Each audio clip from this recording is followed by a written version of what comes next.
In this movie, we're going to be working with Visual Basic radio buttons and checkboxes.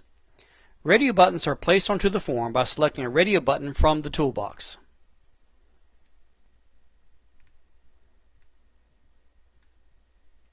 Typically, you place radio buttons on a form to have the user select one of several choices presented to them. The emphasis here is to force the user to choose only one choice and not more than one.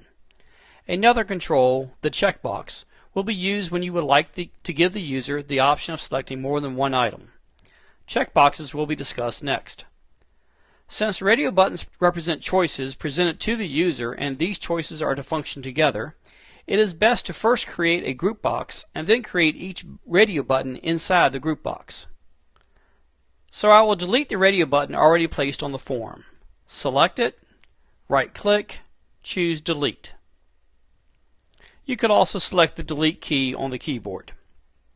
Now let's place a group box on the form. Find the group box control in the toolbox. It is in the Containers section.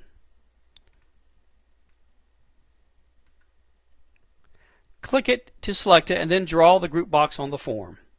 Think of this group box as our container for the radio buttons. Next, select the radio button control and draw it inside the group box.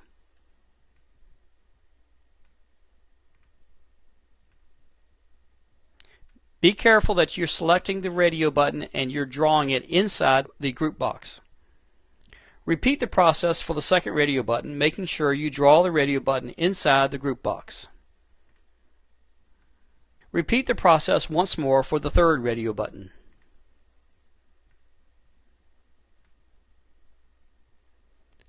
If necessary, you can now adjust your group box.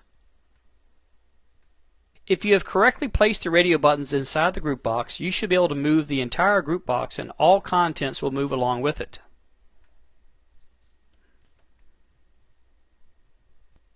If, on the other hand, you move the group box and one of the objects does not follow, then that object is not truly a part of the group box. This will cause other problems later on. Now let's place some checkboxes on the form so we can compare these two controls. In the same way as for the radio buttons, first draw a group box and then draw checkboxes inside the group box.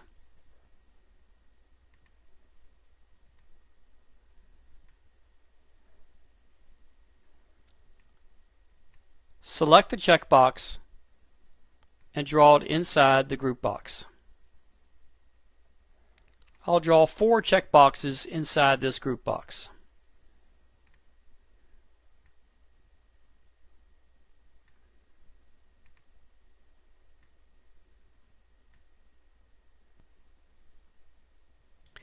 If this were a complete application, we would next rename each radio button and checkbox.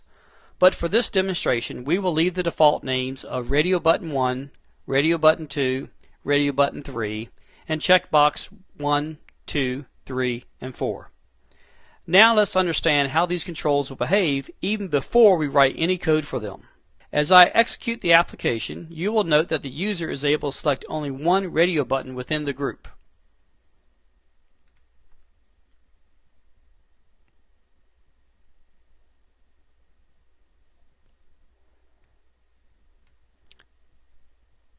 As the user selects the various radio buttons, only one at a time will be selected with radio buttons.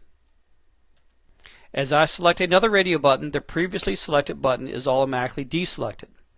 But with checkboxes, the behavior is different. The user may select as many checkboxes as they wish, in any combination, and checking one does not have an effect on the other.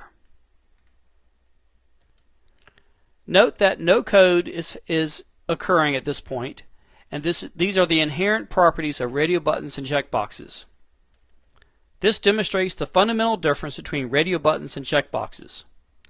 Later we will see how these controls can be used to interact with code to implement a complete application.